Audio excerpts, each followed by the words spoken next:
We are deeply concerned by the resumption of hostilities in the Gulf and the Strait of Hormuz. The unpredictable course of events is threatening the prospect of a peaceful resolution to the conflict. It is particularly regrettable that the resumption of hostilities has occurred at a time when, following the signing of the Islamabad memorandum, prospects for a diplomatic settlement of the conflict were opening up. We call on all sides to abandon the logic of confrontation and return to the negotiating table. Of course, it is essential to recognize the unsustainability of an approach that is framed as escalation in response to escalation, and which inflicts serious damage on the civilian populations of all the states involved, their national economies, the smooth functioning of strategic waterways and, consequently, undermines the peaceful economy. The main victims are the most vulnerable states and peoples. A negative scenario for developments in the Gulf undermines the resolution of the Palestinian-Israeli conflict, a priority for the Middle East. There is a real threat of the regional crisis spreading on land, at sea and in the air, with extremely negative geopolitical consequences. This alarming turn of events, from which all countries in the region are suffering, further confirms the futility of forceful methods and the absence of a reasonable alternative to a political settlement in which the countries of the Middle East, first and foremost, the Gulf states.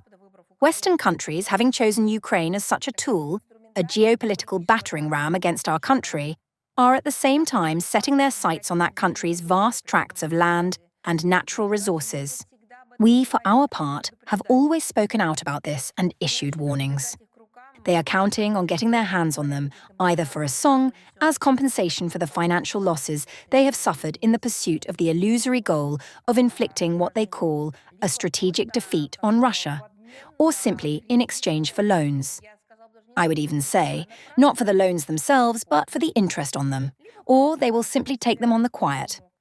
In the Arctic, under the auspices of the North Atlantic Treaty Organization and in accordance with the national plans of member states, around a dozen major exercises are held on a regular basis.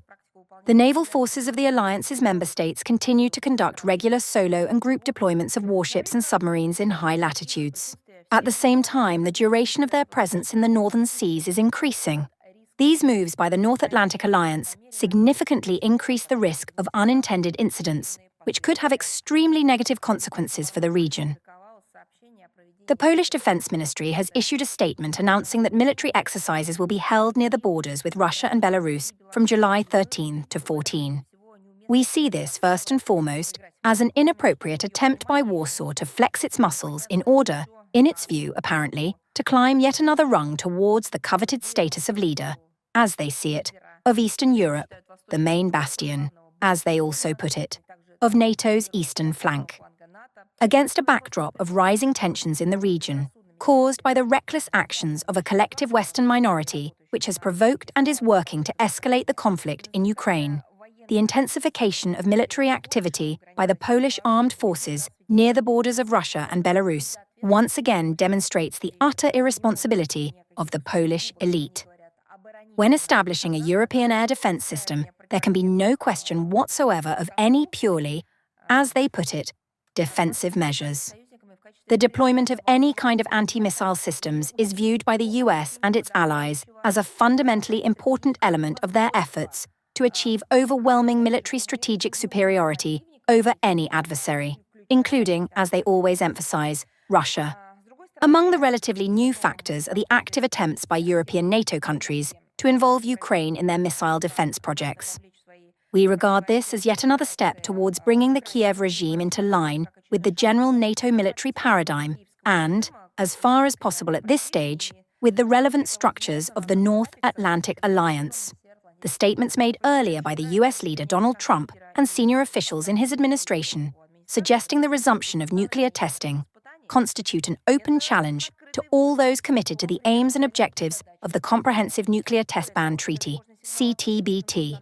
Moreover, this is an alarming signal that Washington intends to act on this issue without regard for the treaty, using unsubstantiated and false accusations against other countries to justify its confrontational course. France's position on the Ukraine conflict is crystal clear. At the very least, this is evident from its actions. All so-called hints at negotiations should be viewed merely as empty attempts to impose the ultimatums of the so-called coalition of the willing on Russia, or, at the very least, to give the AFU some breathing space to regroup, rebuild their capabilities and resume hostilities, which are, in essence, acts of terrorism. We see no genuine willingness on the part of Paris to seek negotiated solutions, and therefore to take our country's interest into account. Accordingly, there are no signs that they are in favour of peace. Preparations for the ceremony are already underway at the UNESCO headquarters in Paris.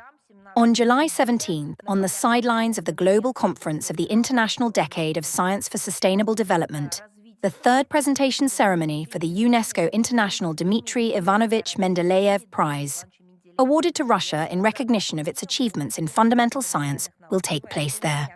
It is puzzling that the French authorities have refused to grant an entry visa to a journalist from the TASS news agency, who had been sent to cover one of the key events in the world of science. Political pressure on Gagauzia from Moldovan President Maria Sandu shows no sign of easing. On July 9th, the Constitutional Court of Moldova stripped the autonomous region of its right to organise elections independently and to form its own electoral commission. I would like to ask a question. Is this a blow to democracy, a blow to freedom and to human rights? And has it been dealt by Russia? No, it has not. It is Sandu's regime that is destroying it. It is destroying the very friendship between the peoples that has been developing for decades, peaceful coexistence, and the democratic principles of Moldova.